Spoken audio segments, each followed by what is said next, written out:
Hello and welcome to this session. This is organized by the World Intellectual Property Organization. And what we're going to talk about is technology in relation to land degradation. In the previous session that was there, the representative for Saudi Arabia was mentioning a lot about technology and how they wanted to use technology in their work for desertification, development, and land restoration. Now that is exactly what we are going to talk about here in this session now.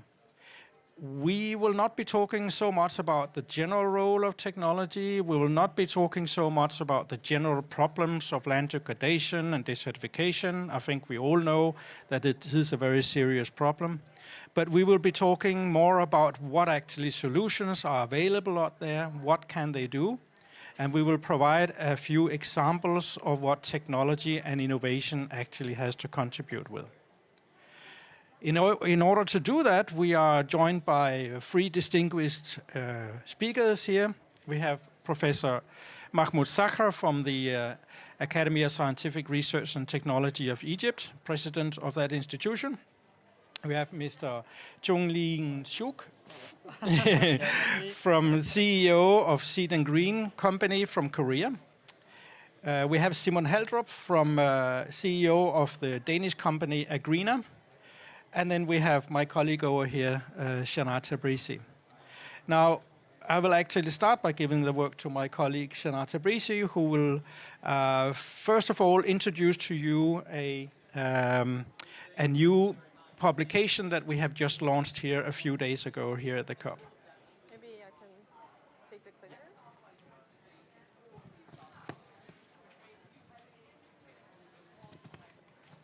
Okay. Hello, everyone. So I actually want to start by saying that as we're here to talk about technology today, that there is no silver bullet technology that can respond to land degradation like desertification and erosion. But when we view land degradation in the sort of broader context of water management, crop cultivation, when we look at it from the perspective of monitoring, I think it becomes very clear quickly that technology and innovation are a key part of the puzzle. And so I want to kick off this session before we go into and hear more about specific technology from technology providers with two examples. So, we know that precision farming and satellite technology and sensor technologies are enabling farmers to access data and make smart choices that can help them respond to the impacts of land degradation. We've seen biotechnology that enables the development of new drought-resistant crops. We've seen, carbon sequestration technologies that, such as biochar or cover cropping techniques that can, help combat land degradation and strengthen the role of soil as carbon sinks. But oftentimes, the information about these solutions and technologies is highly fragmented, and the information about the technology innovation doesn't always reach those that need it the most. And we know that, we've seen during the COVID pandemic, for example, that when we know what the problem is and we know what the solution is, we can quickly mobilize supply chains and funds to help address those challenges. And so to overcome the challenge of fragmented knowledge and information on climate and technology, that is why WIPO for the past 2 years has been systematically mapping and documenting information on more than 600 climate technologies, both for adaptation and mitigation. But just a little bit of knowledge for those who are unfamiliar, WIPO stands for the World Intellectual Property Organization. It was founded in 1967. It's based in Geneva, and it manages international patent system through 23 different international treaties. And as part of WIPO, WIPO also has 192 members. And as part of WIPO, WIPO Green has more of a mandate to work on green technology, knowledge dissemination, and green technology transfer. And part of that is through the work that we do on the Green Technology Book. So the Green Technology Book is a flagship and digital-first publication developed together with our partners that are the UNFCCC Network, but also the Egyptian Academy of Scientific Research and Technology. And we're very happy with that. And so far, the edition that we launched last year at COP27 has had nearly 1 million unique visitors, mainly from the global south, that are using this catalog of technologies as a inspiration to access information about technologies, whether it's for mapping their technology needs or finding the right solution for the local context. And this year we focused on mitigation solutions. But in last year's edition, which I have here, there are a lot of technologies relevant for combating land degradation. And so, yes, it's also a matchmaking tool in the sense that it's connected to the WIPO Green database, which hosts 120,000 patents, so green technology patents. And through it, and when we talk about technology, it's not only what the technology is and information about it, but we also provide access to the contact information to how to reach those technology providers, whether it's an organization or a company. And so yes, we're delighted to be launching this edition this year, and we encourage you to go have a look. So it's a mix and a trends analysis and a catalog of specific technologies. And last year's topics were agriculture and forestry, water and coastal regions, and cities. But this year, since the focus on mitigation as well, we also looked at the hard to abate steel and cement sectors. But my colleague Peter is going to introduce a few of the more concrete examples that are relevant for what we're discussing today. Oh, yeah, and this is how it looks like. So last year's edition, this year's edition, and it's all online.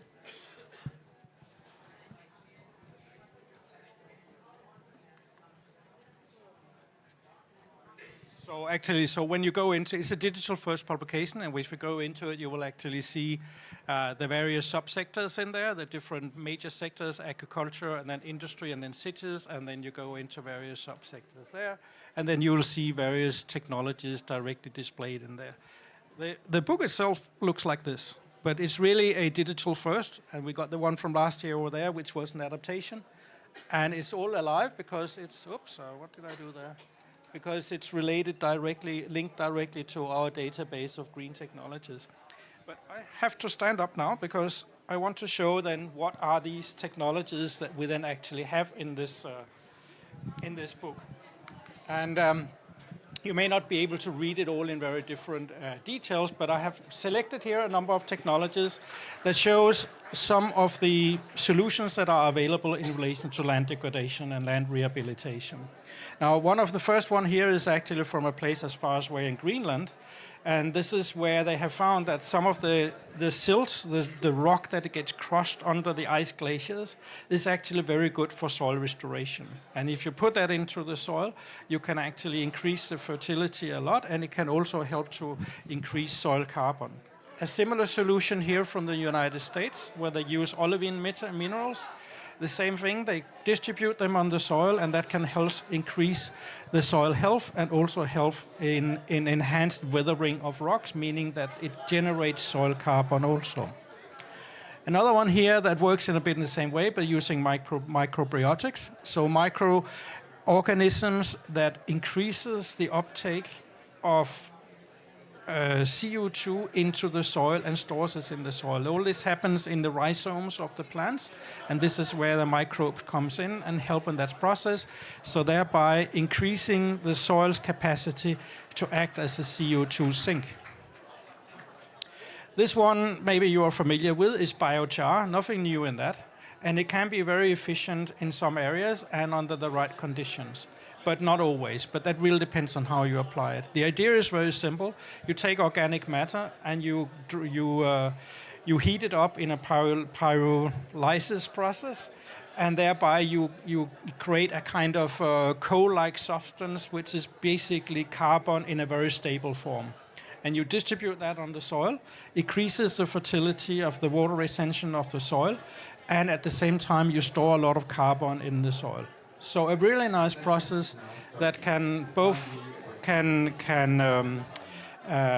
help you to get rid of waste products from agriculture, and at the same time can increase your land, the soil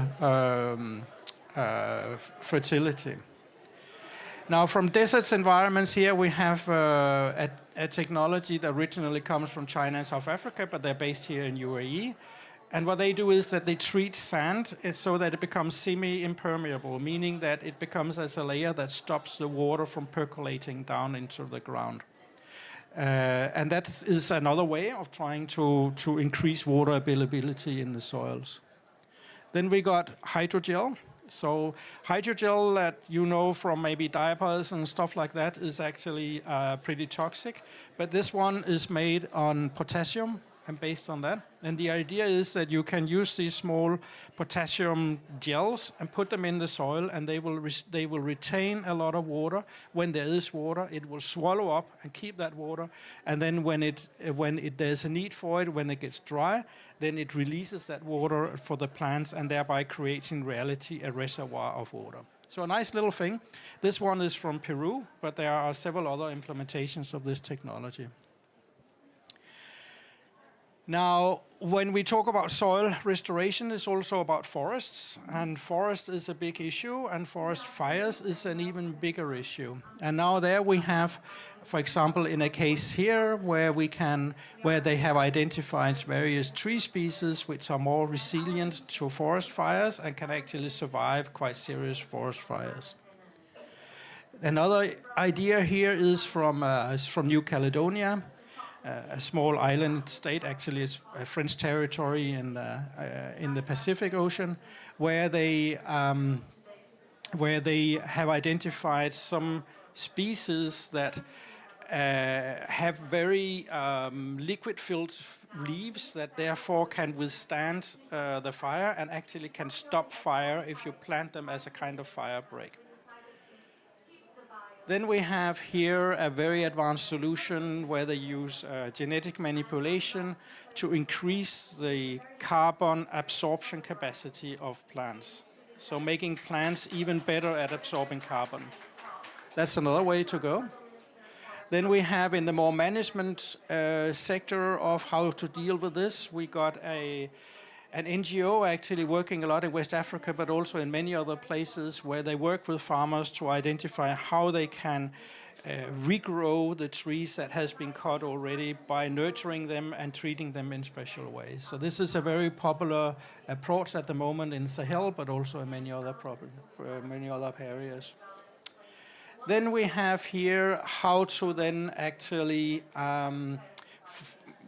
help farmers to change their habits so that they work in a more sustainable way and that increases soil carbon and so on. And there's a solution here from Landprint. This is from Brazil, where they help farmers exactly to through an app with various information and try to get them to understand how they can change their production. I think we will hear from a greener something a little bit similar later on.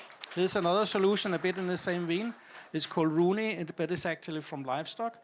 So it's about how you can increase the quality of the pasture, and again, that is also soil regeneration.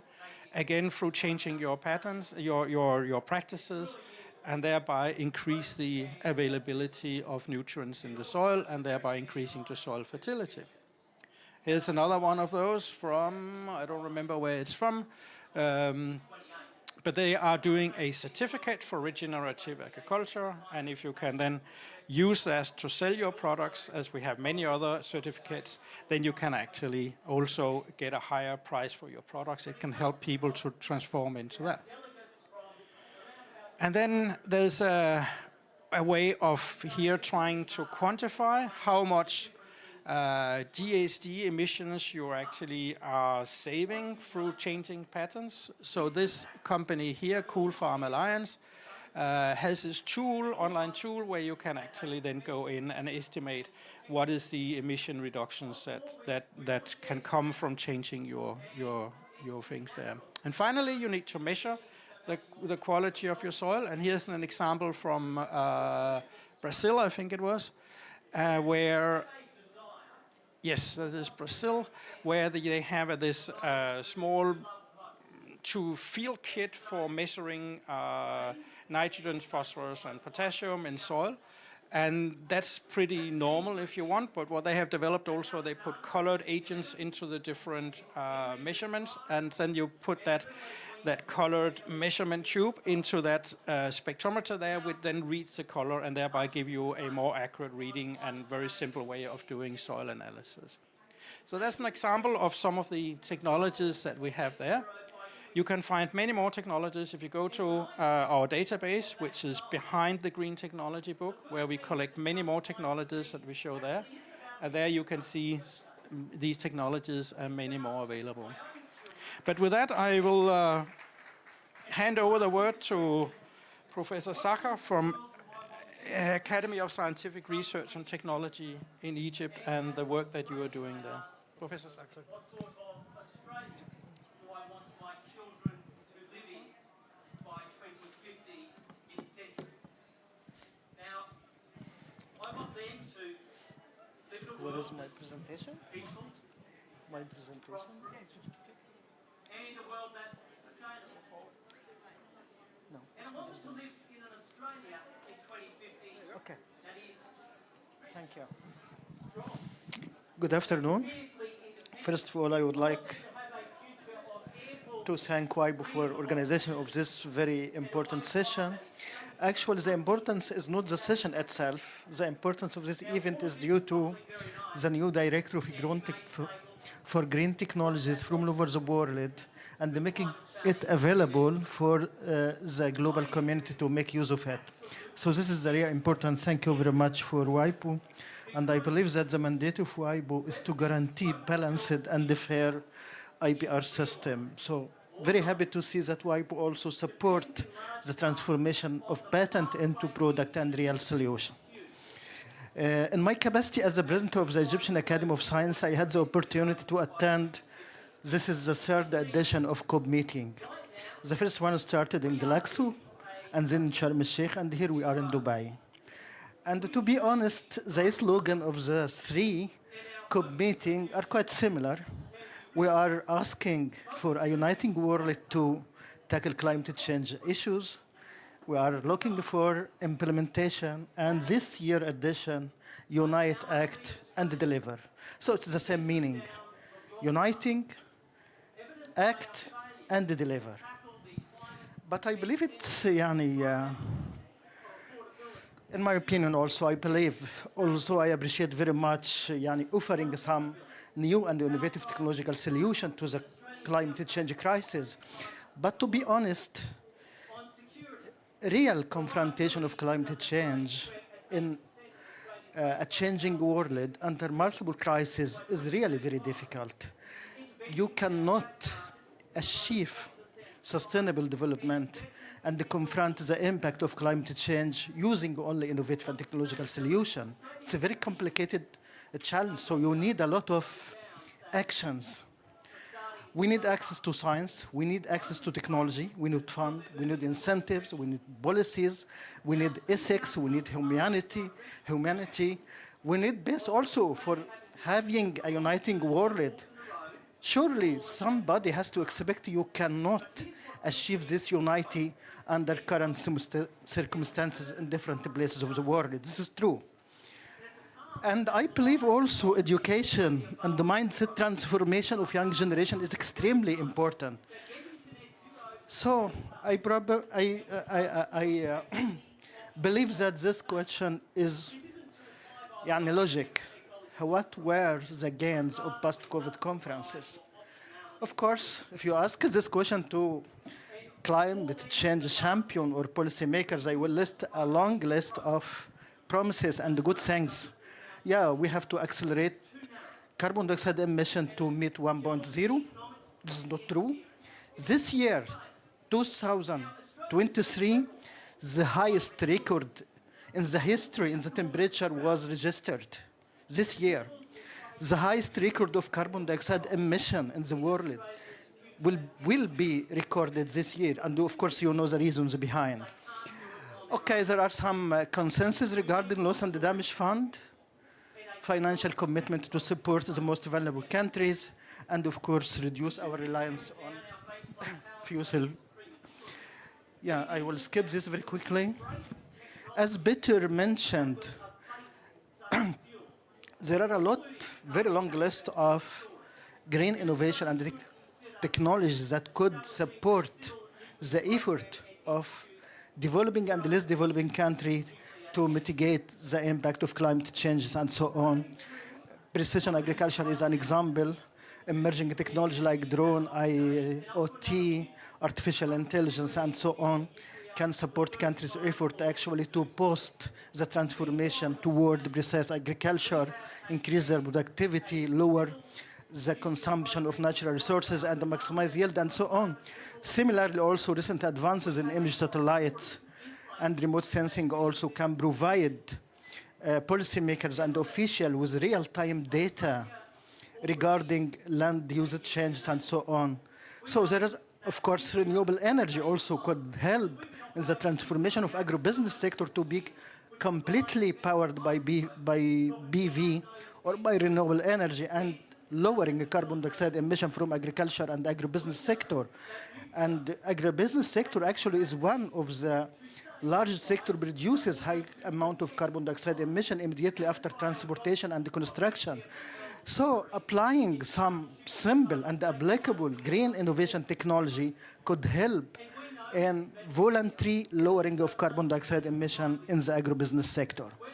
I would like to give you very quickly, because we as a scientist believe too much by saying and learning by doing.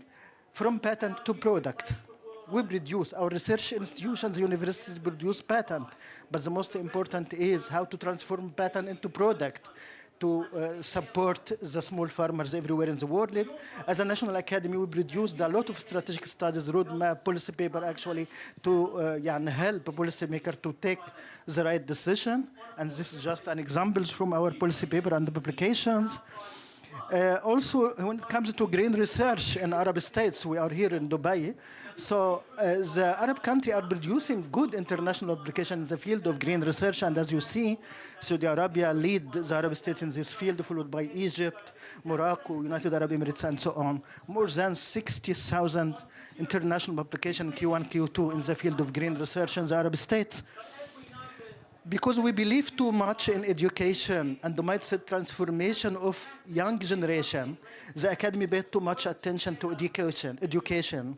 So we produced this course, Climate Change Confrontation and Coexistence in Arabic Language, to be taught for 3 million Egyptian students in Egyptian university and higher education. We are very proud of that.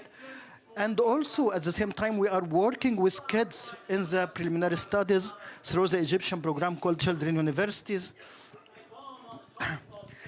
In COP27, we worked too much with many parties actually to launch a new initiatives to redirect a part from the previously committed fund for climate change to be directed to green research, development, and innovation, especially in developing and less developing countries. And this statement actually was endorsed by many academies around the world, and hopefully one day it will be a fact. We pay too much attention to biodiversity and protection of indigenous knowledge and cultural heritage through production of some encyclopedia to document the wild genetic resources in Egypt using up-to-date technology, DNA barcoding technology, just to conserve the native genetic resources and the tradition. We also supported our country effort to mitigate the impact of climate changes by applying some research outcomes from Egyptian university and research institutions related to precise agriculture, biotechnology to produce new hybridized variety, more early maturing variety and less water consuming variety. We're also using some simple technology, minimize the loss in wheat post-harvest transportation and storage in Egypt. This is just an example. Yeah, of course. Transformation of agribusiness sector to be powered by clean energy is a great opportunity to lower carbon dioxide emission. In this regard, we transferred the technology of locally manufacturing of BV from China to Egypt and introduced it to the agriculture system in Egypt. We use also biotechnology to conserve native genetic resources, germplasm conservation, and as you see here, this is our work on date palm and potato. This is the most important project, and I love it very much. It was launched immediately after COP27, and it was related to reintegration of mangrove forest in the coastal region of Red Sea. And the most important actually outcome of this project is the success to network between local community, women, and local citizen, academia, to work together actually to achieve this project with actually very, very limited resources. And as you see, we started to learn the local citizen how to propagate the mangrove tree and to reintegrate it. And we succeeded actually to create some sort of profit and incentives from mangrove forest through introduction of honeybee industry based on mangrove in the Red Sea. So now the local community and the local citizens themselves, they are trying to increase and to reintegrate mangrove forest for free because they use mangrove tree to develop and to grow honeybee. And this research actually received with too much respect from international community. In the field of agriculture sector also, based on simple application of artificial intelligence and big data and so on, we established smart agriculture clinics to provide a lot of services, digital services to the farmer in rural area. And as you see, to develop this smart clinics, we used up to 2.53 million images for plant diseases. And I believe also you see similar also for animal and animal production and veterinary medicine and so on. So the farmer just take photo and using some mobile apps, they submit the photo and the system automatically provides the needed information, services, what is the proper actual medicine or something like that. This is one of the applications. I, by education, biotechnologist, means that I pay too much attention to biotechnology, but I believe too much back to nature. It's much more better actually to re-evaluate the existing wild plants and identify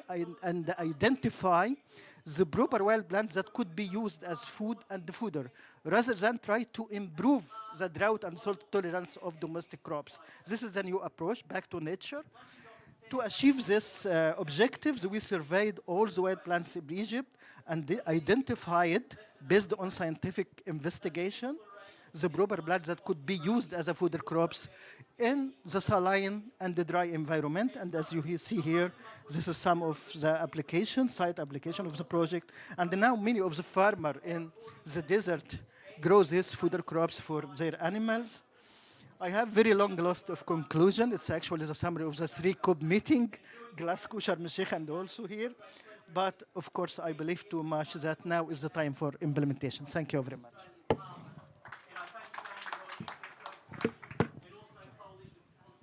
Thank you very much, Professor Sakro, for this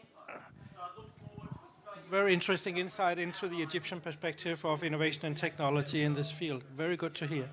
Now, I'll just go straight on to Simon Heldrup from Agrina. You want to go up there or you want to...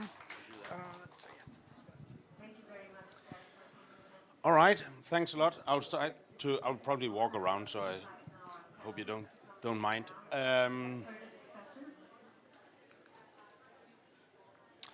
So a lot to talk about technology and scaling, because at the end of the day, climate impact equals scaling, and technology is a core part of scaling for climate impact. I don't think I have to convince anyone that we're in a state of crisis. We're in a state of crisis in a climate perspective, in a biodiversity perspective, and a food security perspective. But what's super interesting when we talk about technologies is that we actually have a super scalable solution just beneath our feet. It's called our soils. Soil is the second largest carbon sink on this planet, and it contains a myriad of biodiversity, and therefore it also contains a huge opportunity to sequester carbon from the atmosphere. That's well established. The question is, how do we do it? Because right now, approximately a third of global soils are degraded. And therefore, the technologies in itself, but also the solutions to actually scale the technologies are centric in order to create action. That problems come from the industrial revolution-driven practices that have been implemented. Uses of deep tillage, plowing, synthetic fertilizer, pesticides. That means altogether that drives approximately 20 to 25% of global GHG emissions, coming out of agriculture today. The good solution is that we can actually change this, or more specifically, farmers can change this by adopting new practices ranging from reduced soil disturbance, uses of cover crop systems, a variance of crop rotations, uses of organic fertilizers, residue management processes, but also spanning into uses of enhanced rock weathering, biochar. All the technologies we talk about is a solution suite that is available for farmers to use.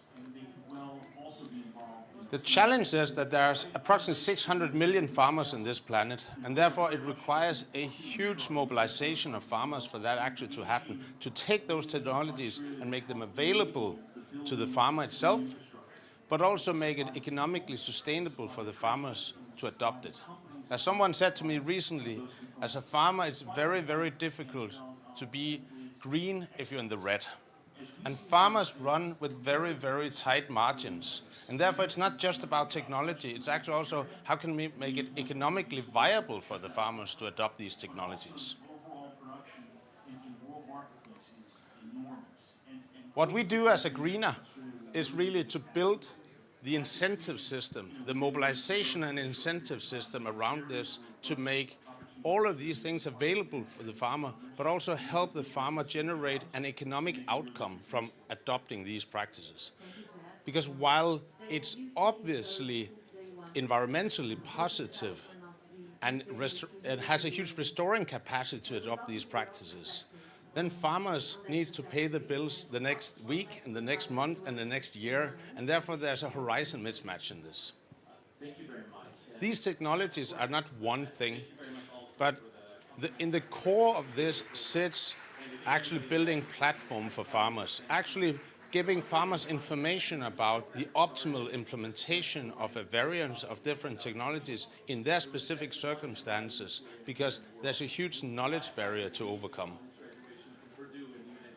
But going beyond the technology put in the hand of the farmer, we're also using both a lot of technology on the ground to do specific science-based measurement, but combining that with the availability of satellite imagery, and most importantly, AI deployed on satellite imagery, and combining that to create extremely powerful verification and measurement systems. Because at the end of the day, farming is extremely exogenous process, and therefore that averages doesn't really matter. The specificity, both from an implementation perspective and from an outcome perspective, is core. And therefore being able to very, very precisely measure, manage, monitor both the actual implementation done by the farmer and the correlated outcomes generated from is key. Therefore, we built a scientific-based technology stack to accelerate the carbon sequestration in soil.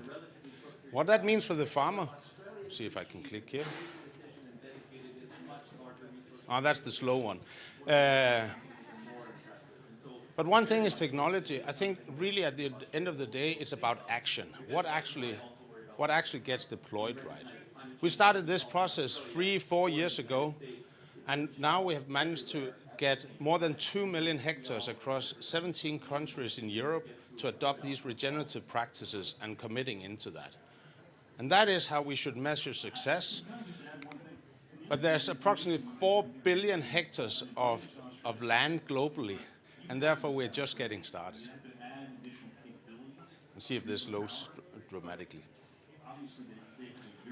Because what I would like to close with is that while I think that each of the technologies in themselves are hugely interesting and will have technology development for the next many years to enhance the availability of the specific technologies, then at the end of the day, we need to measure ourselves on how are they deployed. How are they deployed? And what is extremely interesting about agricultural and soil carbon technology is that they are readily available. We don't have to wait 10 years for new technologies to come around. It's all about adaptation and mobilization. Thank you.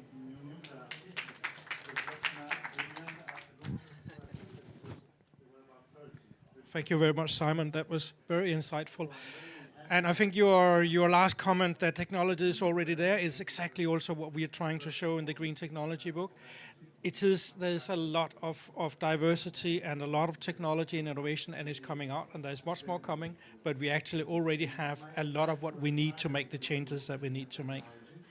Let's move to the next technology, which is also very innovative. So, Jung Sun Chok, please. Thank you. Hello everyone, I'm Songjin Choi, the CEO of the Green and Seed Corporation.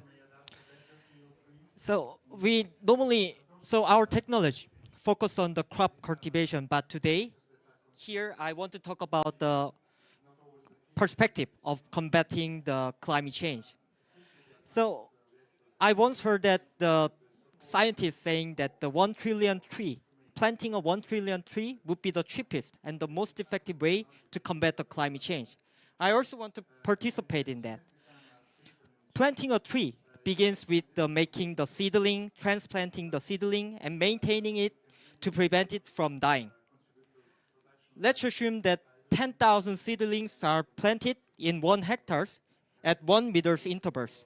Then we have to make a 10,000 seedling and transplant that 10,000 seedling by hand one by one. It needs a lot of labor. However, due to transplant damage and the drought in the dry season, the survival of the seedling is not easy. So today, let me show you how to plant strong seedling, 1 trillion seedling a year with my technology. So I will not transplant the seedling. I will merge the seed film. Seed film is a seed-attached biodegradable film. Seed film cultivation is a new sowing method using seed attacher, mulcher, and biodegradable film. Seed attacher makes seed film by attaching the seed to the biodegradable film, and the mulcher spread out the seed film and cover the seed film with soil. Seed film cultivation was originally developed for direct seeding for rice farming in Korea.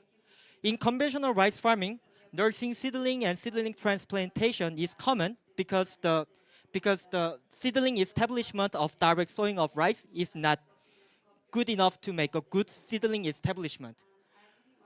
However, nursing seedling and seedling transplantation needs a lot of labor.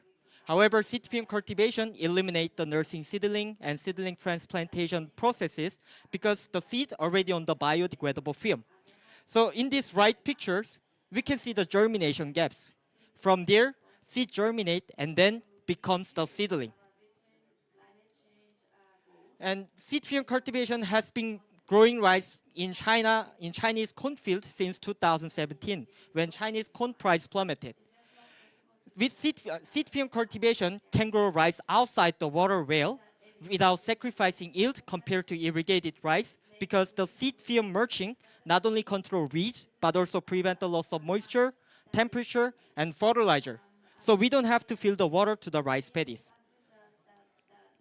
This is starting in November this year. Alfalfa, wheat, and rice had been grown in Dubai with our technology. In Dubai, for crop cultivation, we use drip irrigation.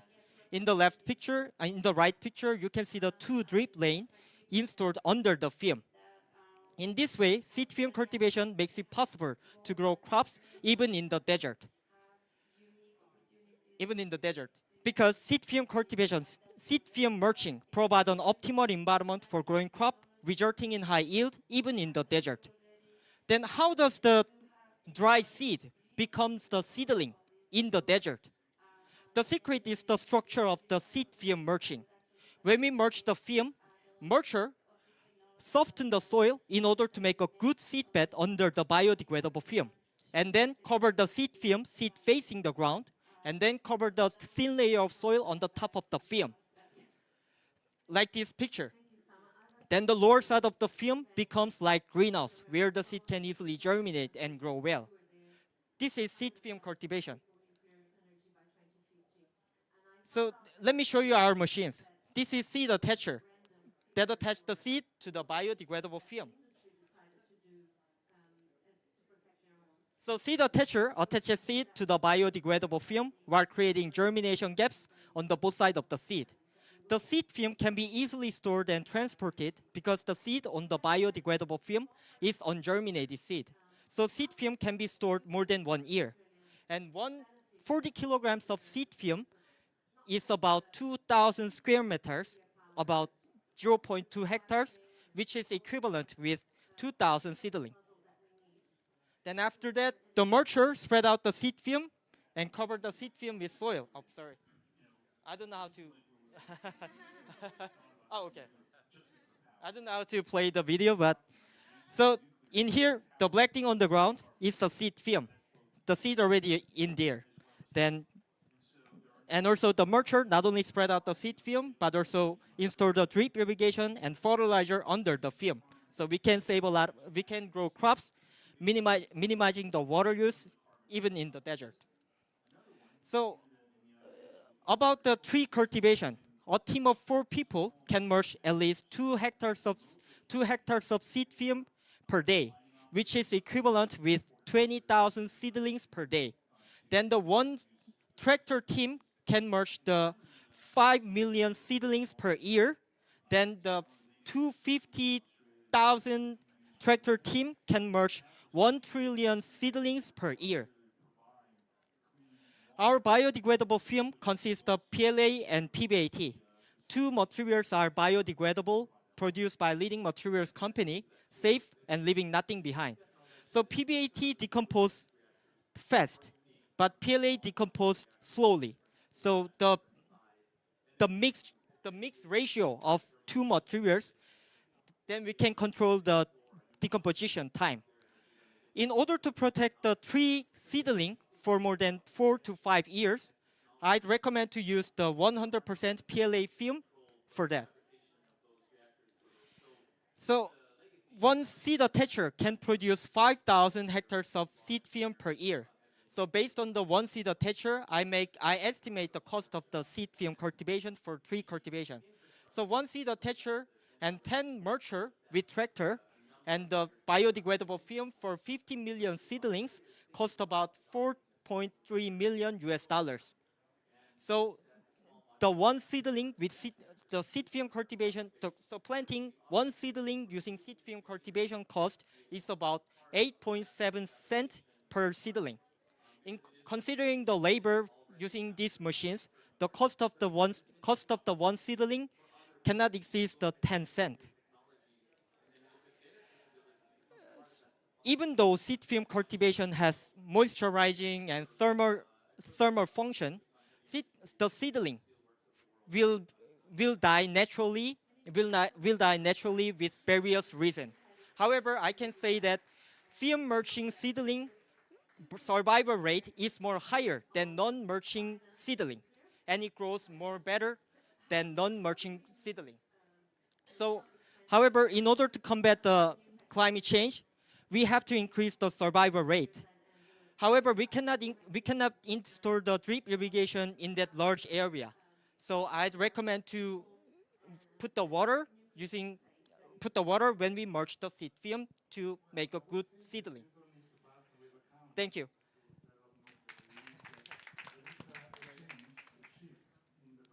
Thank you, Sunjing. That was very interesting to hear. And Shana and I had the fortunate chance of actually visiting this field the other day and seeing the seeds growing there. And you could see wheat seeds that was only 6 days old. They were already high like this. It was very impressive. So it actually works. So that's good. I think I'll be standing up here for some questions.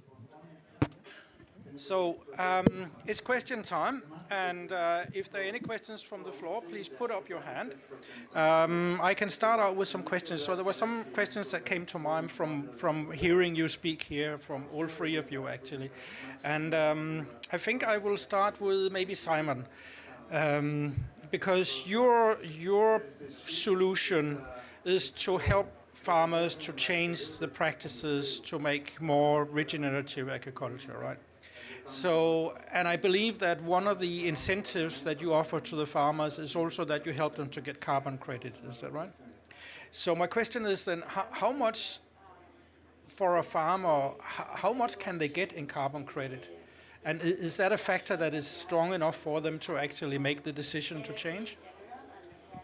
Yeah, I think it's really important that it should never be about carbon credits to transition to regenerative practices. Regenerative is about a resilient future for farming. Not a carbon credit is just a utility and a function to get there. The question whether it's enough for the farmers, so it's absolutely true. One of the monetization factors we do is to generate carbon removal credits and combining that into also carbon financing and supply chain solutions. So it's not one thing. And carbon credits itself is starting to become enough, but it's not a silver bullet. So what's really important is to create interoperability between a multitude of different incentive structures here, whether it's governmental incentive, carbon credits, supply chain solution, green loans from banks and others. And when we're stacking that up, that is enough. Because if we see the cost structure and the risk for the farmers, it's all in the beginning. Once the farmer is through the first 5 years, then there's light at the end of the tunnel. But the first 3 to 5 years is tough for farmers when transitioning. And therefore it's really important not just to be able to generate carbon credits, but actually move the payment and the cash flow structure for the farmers forward, because otherwise they get out of business in the first years. And that's what the carbon credit can do, is to moving some of that benefit. Yeah, so that's the up carbon front, credits together with some financial engineering about how do you then take, because carbon credits get generated over a multitude of years, because carbon sequestration in agricultural soil take a long time to do that. So how do we match the generation of carbon credits and towards moving the cash flow for the farmer forward, and that was we've started to do, and that is really then it starts to make sense for the farmer, because then actually the value the farmer can get at hand already for the first few years matches that risk and that extra cost in machinery, new type of seeds that the farmer has to take on. Yeah. Yeah, and I think it's a very important point that for the farmers, well, you and I come from the same country, and we probably know quite a lot of Danish farmers, and as you said, it's very hard to be green when you're red. I mean, if it has to make sense economically, otherwise the farmers are not going to take the risk, they're not going to make the transition. And if the carbon credit can be part of that road, get that path and help that's good. I want to ask you a follow-up question here, because carbon credit has a, shall we say, turbulent history. We had the clean development mechanism, and then suddenly the whole market bust, and then it was voluntary agreements and so on. And I think it was last year. I think it was that always in Madrid last year. I think there was an agreement finally on a rule book for how to then actually start to do the carbon credits again. So you're working actively with the carbon credits, and you may know the market from previous times. I don't know, but what do you see how do you see today the potential of carbon credit in areas like that you're working on?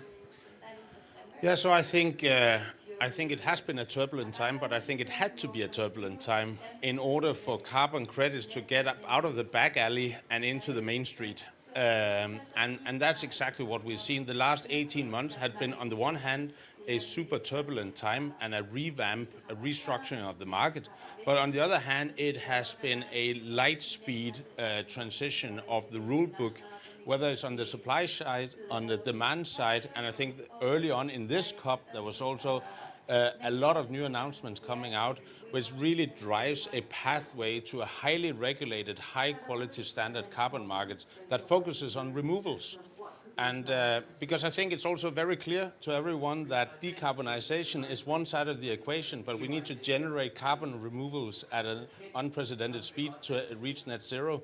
And carbon market sits in the very center of that equation in order to finance that transition. Thank you very much, Simon.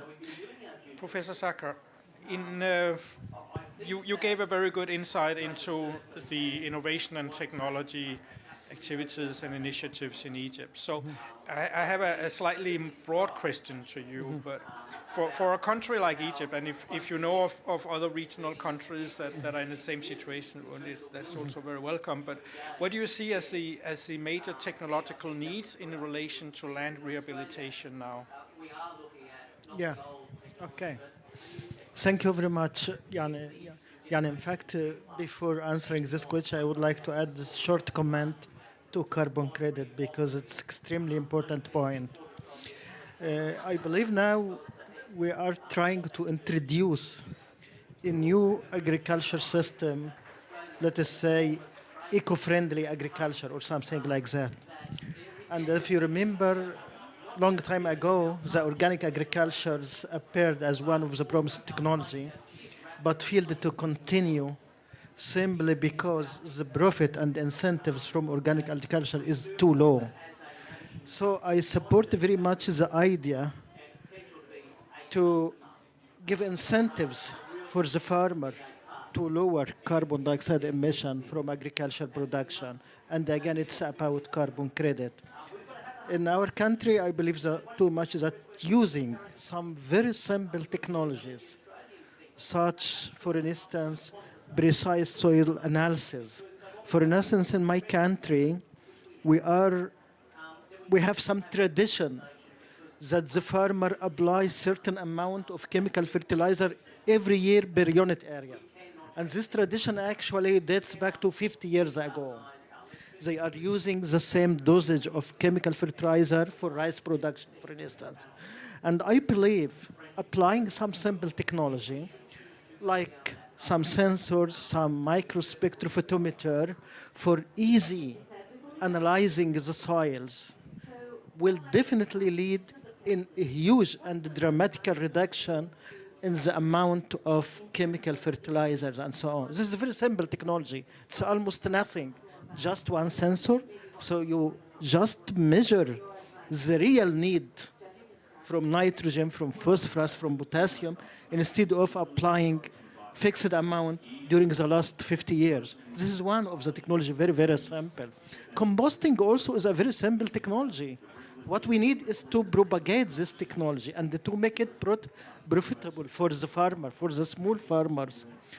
Planting a tree on the border of the field, something very simple. And it was a tradition in Egypt 100 years ago.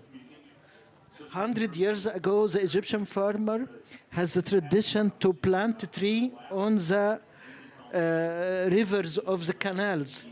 And imagine if you have million kilometers of canals with the border left and right cultivated with tree. This is the best machine to capture carbon dioxide. What we need actually is a very, very simple technology. Again, one of the technology we are believed too much. This technology presented by this colleague from South Korea, using some microfilm, biodegradable biofilm for the cultivation. Actually, he sheds light on some of the advantage of this technology. But to be honest, there are a very long list of advantages of this technology. Especially, you give rice as an example. This is not the right example. Because rice cultivation, it's mass cultivation. The seeds is not costly at all. But if you apply this technology to some vegetable crops with hybrid seeds, which is extremely expensive, each single seed means the money. If you apply this technology, and I believe that the germination rate is almost 100%, so we'll save money. You will reduce the amount of seeds needed to cultivate a specific area. So you have to compare how many kilograms we need to, for instance, cultivate 1 acre using this technology and using the traditional methods. Because in traditional methods also we use a huge amount of seeds to plant because the germination rate is too low, the number of losses is too high, and so on. So I believe too much in simple, applicable, and visible technology. Any technology should be simple, applicable, citizen-based, and economically visible. Without economic visibility, actually, you will never be able to promote the dissemination of technology. Thank you. Thank you very much, Professor Saka. So actually what you mentioned there leads me to the next question to you, Sung Jin, and that it is actually a relatively simple question, but I'm not sure the answer is very simple, but it's more like, how do you see the scalability of your technology? You know, Professor Saka already proposed to you that maybe you should work with vegetables, but you, yeah, how, because, I mean, it is relatively complex. You have to have the machine, you have to have the mulcher and all that. So it's maybe not be in the reach for all farmers, but where do you see the scalability to make this a big technology? Where do you see that? So, thank you for mentioning about our technology. So about the crops, right now we are focused on the row crop right now: alfalfa, wheat, rice, millet. But we also have a project for onion, and the result was really good. So for applying this technology to vegetable is reasonable, and typically as I mentioned it, I really want to apply this technology for the tree seedling, because making the tree seedling needs a lot of labor. So with our technology, we might increase the speed for making a green grid world project in Sahara Desert, because the film not only provide an optimal environment for the crops, but also it provide an good environment the entire growing processes. So if we use the 5 years biodegradable film with the tree cultivation, then we might easily make a forest even in the desert. And sorry, what was the question? I was still focused. Scalability, how you see that it can be scaled up. Scale up our project. So right now we are focused on the food security problems in each country.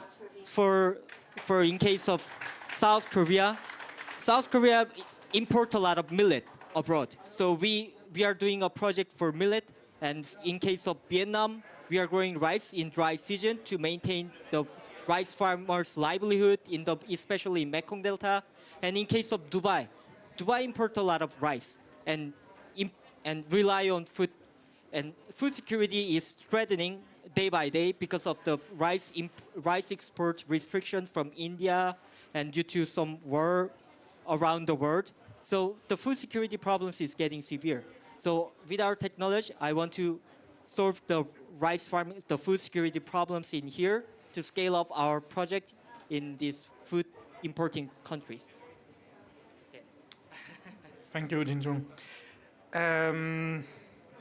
I have a question. So since we now have two entrepreneurs, and you work with a lot of technologies and entrepreneurs, Professor Saka, so I have a question to you as entrepreneurs, as people who are actually bringing new technologies to the markets. So we hear a lot about all the barriers, how difficult it can be to actually develop a technology, getting it out there, getting it used. So with your experience of what you have been doing, what do you see as the major barriers for actually getting technologies out there and getting them deployed? And I don't know who wants to start. You have the microphone. For me, so this seed attaching new sowing method is the totally new for the farmers, for everyone. Because right now there are only two sowing methods: nursing seedling and transplanting, and direct sowing. So applying the new sowing method to farmers is a barrier, because farmers are really conservative, and I think they don't like evolution. They don't like innovation, because they are already used to their own farming method for decades. So for me, the biggest barrier is the farmers' conservative mind. But right now, due to water scarcity problems, farmers are seeking to water-saving technology. So this is, for these days, for me, it's a really good opportunity to break that barriers. Thank you. Well, I'll spice it up a little bit and say, if I run on the margins that farmers are running, then I would be very conservative as well. I think we all say they ought to do a lot of things, but if you visit a farmer recently, I think they have a lot on their plate, which I'm sure everyone will agree to. I have two words: simplicity. On the one hand, we need to make it extremely simple and available. If things are scattered and requires too many things, it's too difficult, it has too many consequences, whether it's on financials, whether it's on usability, we have to make it simple. That's the first thing. The other thing is partnerships. How do you scale this? The very simple answer is partnerships. Farming and agriculture is super fragmented across the globe, so how do we get this in the hands of the farmer? It's all about creating partnerships all across the ecosystem to build trust, knowledge, availability, distribution. Thank you, Simon. Actually, now that you're there, you mentioned that was actually partnerships was one of my questions here also. But actually, my question was a little bit more specific, because what type of partnerships has been important for you to actually get to where you are today? Yeah, that'll just reverse the answer. So we built a multitude of partnerships in every single market we operate in. The short answer is that we partner with everyone who knows a farmer. That being agronomic advisory companies, that being ag retailers, machinery distributors, everyone who can kind of bring the message and position this in front of the farmer, and working together in order to bring both the kind of the umbrella technologies, but also the specific technologies, whether it's machines, whether it's new great type of cover crops, etc. But we're also working with partnerships on the scientific side. We're working with partnerships on the carbon market side. It's a huge ecosystem that actually have to come together in order to create mobilization in and around this. Thank you, Simon. Professor, did you want to add anything? You didn't have a chance to. I already said what I would like to say, but I believe the most important keyword actually in climate change action is real will. In Africa, we have very famous proverb say, where there is a will, there is a way. Partnership, of course, is extremely important. It is an ecosystem, starting from the very high-level politicians, actually, until the very small citizen in rural area. It is an ecosystem. We are tackling a problem related to environment, to the ecosystem. So partnership, integration, incentives, awareness, engagement, and so on. So many keywords I listed in my presentation, but again, the most important is the honest and real will to do something for our environment. Thank you. Thank you. If there's no from the floor, there's a question from the floor, please.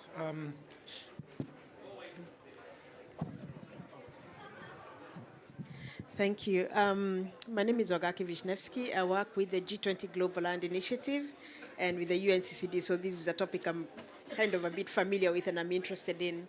I'm wondering about, none of you mentioned legislation or the governance environment. What I'm hearing is still that we can do these things in a partnership way, but not from a market perspective.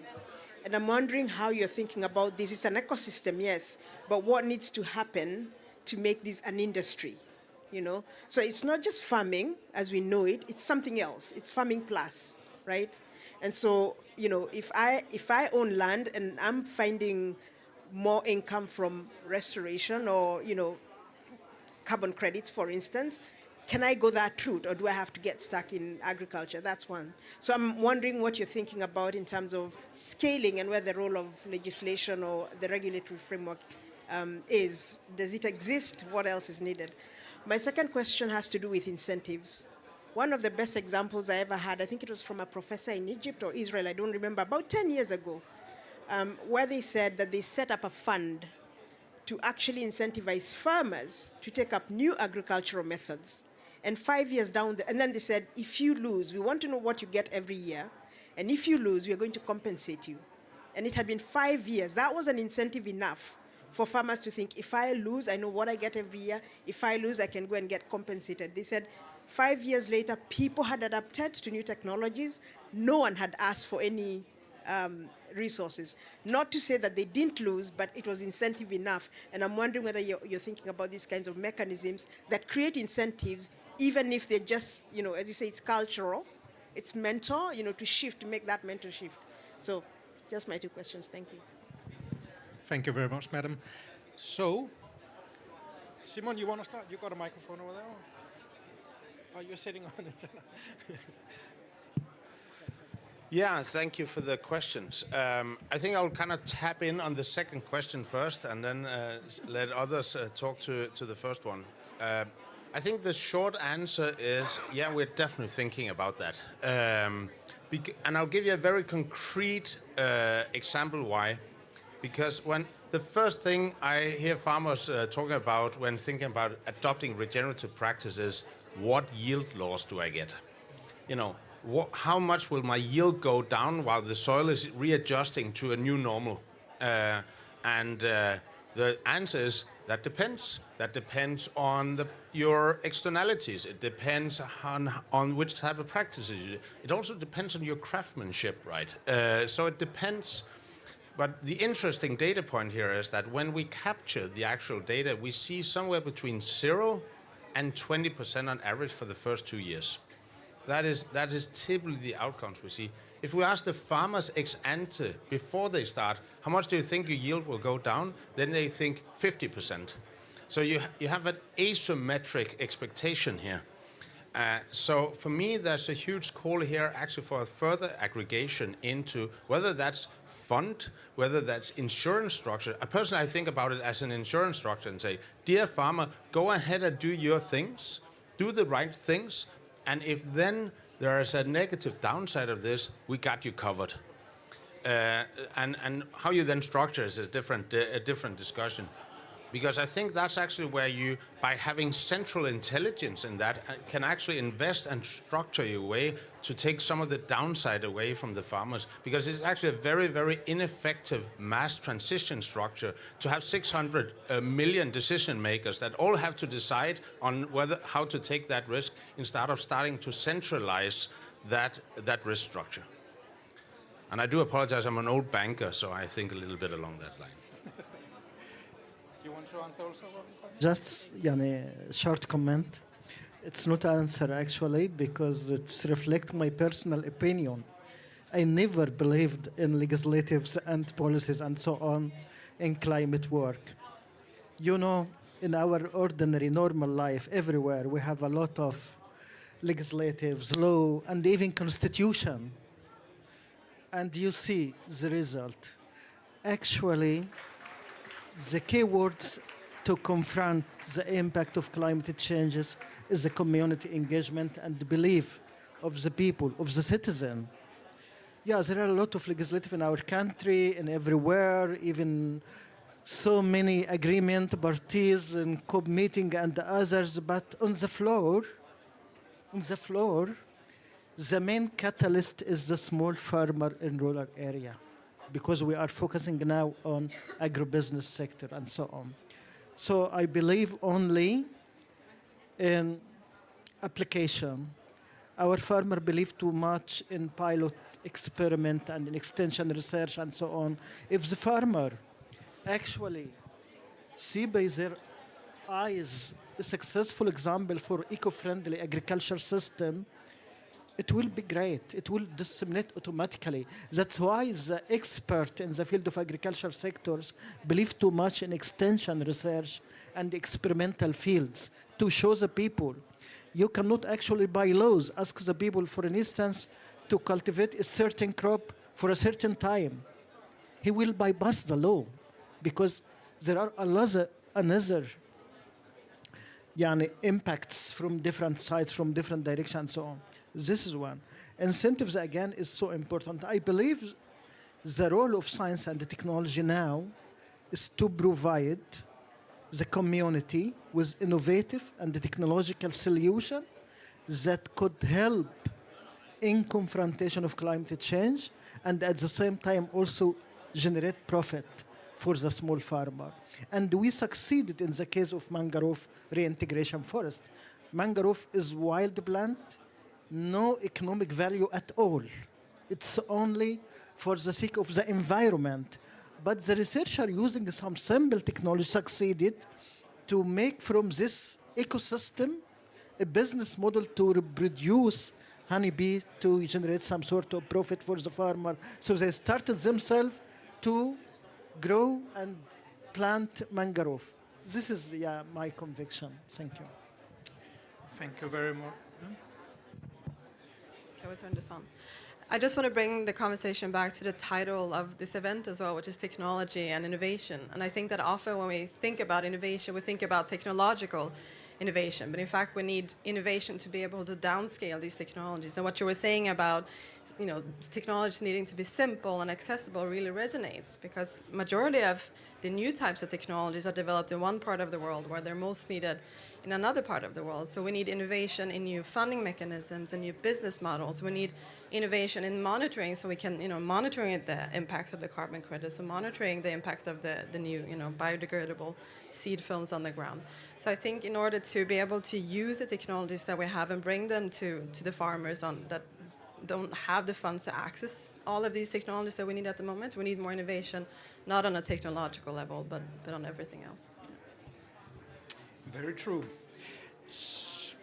I have one question because we are from the World Intellectual Property Organization, right? So I just have to ask you, has intellectual property played a role in your development and deployment of your technology, and also in your work, Professor Sacker? It's okay to say that it hasn't played a role, it's fine. No. Yeah, okay. Actually, I believe that fair and balanced IPR system is the main pillar for economic growth, fair economic growth as well. Yeah, some patent actually is extremely important, accessible, but what we need is to put good fund in the technology transfer and the localization. Yeah. So in our country, for instance, although we are one of the developing countries, do not produce huge number of patents and so on, and our patent system is quite restricted.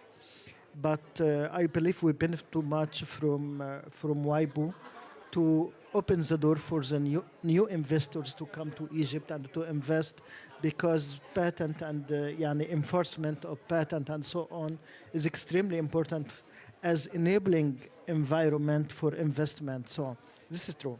And in some cases also, when during the pandemic, for instance, COVID-19, I believe many of leading company actually disclosed their patent for free to help the humanity to combat COVID-19. And in Egypt, we benefit too much from such environment, and developed for the first time locally manufactured ventilators based on some existing technology, either in public domain or the producing company provided us with a lot of support and reverse engineering and so on. So it's a balanced IPR system is a must for the benefit of all, for the benefit of inventors, R&D company and so on, and also for the benefit of the people. Yeah. Thank you. Simon Sungjin.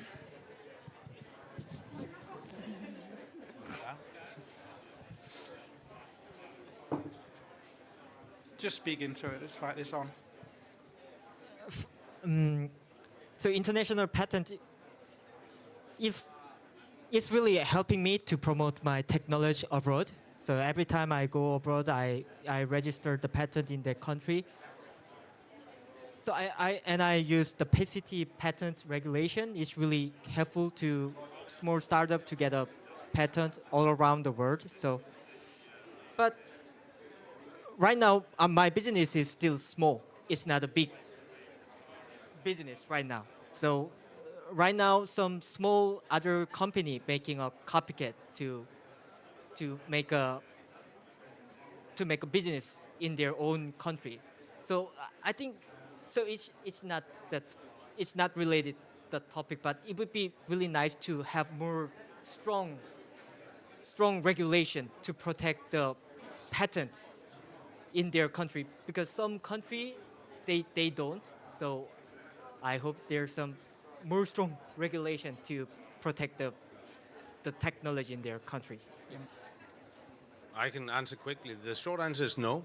It has not been important because the defensibility is not built. It's not a deep technology, and therefore the defensibility is not built around a pattern. As we are scaling, and also to your point, we're starting to build quite novel solutions about the financial engineering and the connectivity of this. But I think in a software world, the IP dimension is a little bit less prominent than in a hardware solution world. Yeah, no, that's absolutely true. Software is a special category in relation to IP and quite difficult to handle sometimes. And your point, Sung Jin, also about enforcement and so on, that's also a very valid point.